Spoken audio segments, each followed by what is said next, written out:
This is August 25th, day after the storm the night before that knocked over Artie's tree. It cut off the ends so that Christina could get out of the driveway.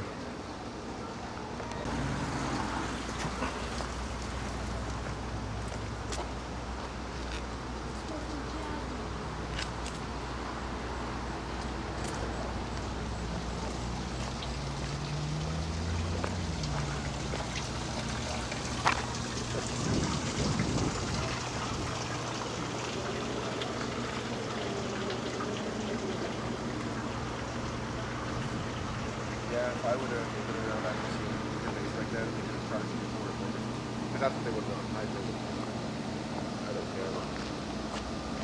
They just cut her off into slices. Yeah. The one you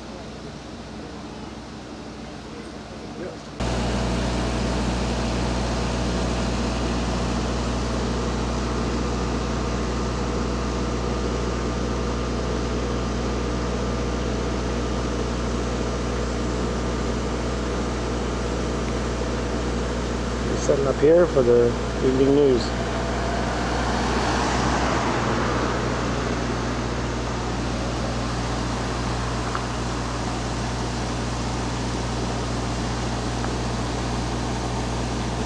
Other trees up the street that had problems too.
There they go.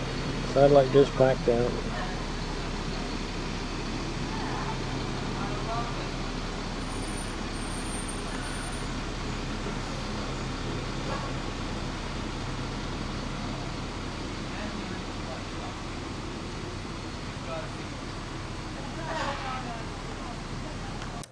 Well, in other news, Mother Nature put on a show last night, and it's left its mark all over the GTA. The light of day revealing wreckage left after those high winds and all those lightning strikes. Our Charles Lee Agro is in one of the worst hit areas. Charles Lee, you're out in Burlington. Tell us about the damage there.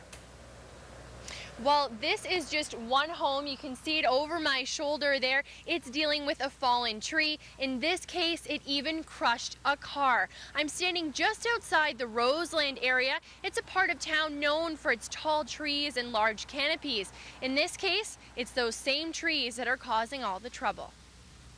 Art Dyer was sitting on his front porch last night trying to enjoy a beer. Then came the rain, then the wind. I heard a crack, opened the door to go in the house, and the tree was down. All across Burlington, giant oak and pine trees weighing hundreds of kilograms snapped like twigs. I'm happy nobody was hurt. I'm happy it didn't hit the house or anybody's house. So really, all things, I'm just sad there was a car there. Just down the road, another car and another home, both badly damaged. Usually you get winds and you get lightning, but it was just constant lightning. SABOS has been in bad Burlington storms before, but this, she says, was different. Eerily calm. Environment Canada is investigating to see if a tornado did touch down in Burlington. It did issue warnings across southwestern Ontario. In Toronto, winds reached 90 kilometers an hour. Thunder and lightning forced the X to close early. This Toronto home was reportedly struck by lightning, sparking a fire that spread to a neighbor's home and caused about $100,000 in damages. More than 110 lightning strikes or contacts were reported in Burlington. That's like 2.5 years' work in 90 minutes. At least 60 hydro lines were damaged by falling trees. Burlington Hydro has been working around the clock, but hundreds are still without power. These things can be replaced, but a life can't, so we're happy for that. Yeah, I kind of got a half a convertible now. Now, how quickly Burlington Hydro can restore all of the power depends on how quickly the city can remove all these trees. Some of these trees weigh hundreds of kilograms, so a crane has to be brought in to actually lift them up, and that means some people could be without power for another night. Reporting live from Burlington, I'm Chelsea Agro. Thanks, Chelsea. Chelsea. Jinx. Sorry, just kidding. Well, once again, I'm Natalie Thomas in for Carrie Oliver today. And coming up, not just today, but really through the weekend into Monday, Hurricane Irene is going to be a top story.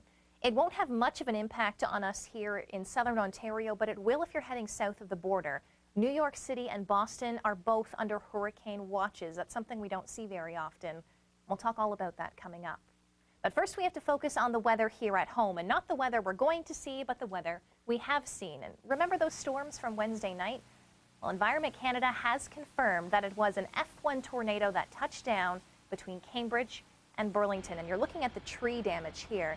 Environment Canada basically said, yes, we surveyed the damage, and there wasn't a lot of damage more than it was the trees that were down. There were a lot of power outages associated with that. Winds were anywhere between 120 and 170 kilometers per hour.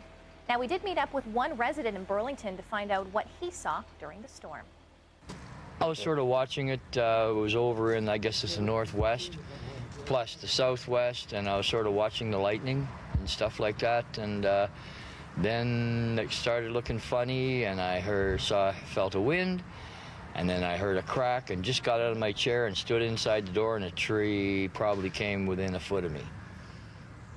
So I was there all the times outside. And I think for people who were looking outside on Wednesday night, it was the lightning more than anything else. It was like lightning they see across the prairies or across the plains in the United States. It was something we don't see very often.